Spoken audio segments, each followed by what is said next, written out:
નામ આરતી ચોકસી છે. આજે રંગોળી સ્પર્ધામાં આપણે ભાગ લીધો છે, કઈ થીમ તૈયાર કરવામાં આવી છે અને લોકોને શું મેસેજ આપશો? અચ્છા, મારી જે થીમ છે એ બ્યુટીફુલ સ્માઇલ છે. એટલે એકચ્યુઅલી અત્યારે જે છોકરાઓનો જે ચાઇલ્ડ લેબર ને ચાઇલ્ડ ટ્રાફિકિંગનો પ્રોબ્લેમ હોય છે, એટલે જે પેન છે પણ એને આપણે આ દિવાળીએ પેન નહીં પણ ગેન, એટલે આપણે ખુશીઓ બાટીએ જેને કહીએ ને, એ બ્યુટીફુલ સ્માઇલ ફેલાવવાની છે. એટલે એક બ્યુટીફુલ સ્માઇલ મારી થીમ છે. આખો વિચાર કઈ રીતે આવ્યો તમને? બિંગ આર્ટિસ્ટ છે ને, હું નોર્મલી ચાઇલ્ડ લેબર ને એના ઉપર કામ કરું છું. તો છોકરાઓના પ્રોબ્લેમ ને એ બતાવવાનું પેઇન્ટિંગથી ટ્રાય કરું છું. તો મને થોડા વખતે રંગોળીમાં બી હું એ જ લઈ લઉં, પણ એને પોઝિટિવ વેમાં લઉં. એટલે દિવાળીએ બ્યુટીફુલ સ્માઇલ.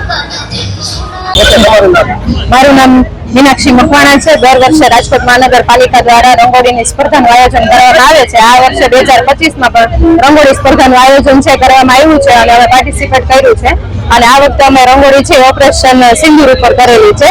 પહેલગામમાં જે આતંકવાદી હુમલો થયો હતો એના વળતા જવાબમાં આપણા આર્મી જવાનોએ જે હુમલો કરી અને ત્યાંના જે આતંકવાદીઓ છે એને ઠાર કર્યા હતા, એના માટેની અમે છે રંગોળી બનાવેલી છે. અમારી આ વખતની રંગોળી છે ઓપરેશન સિંદૂર ઉપર બનાવેલી છે.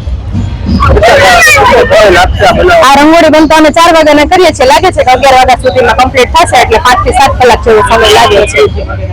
ગયા વખતે છે અમે રતન ટાટાની શ્રદ્ધાંજલિની થીમ ઉપર બનાવી હતી અને આ વખતે અમે ઓપરેશન સિંદૂર ઉપરની બનાવી રહ્યા છીએ.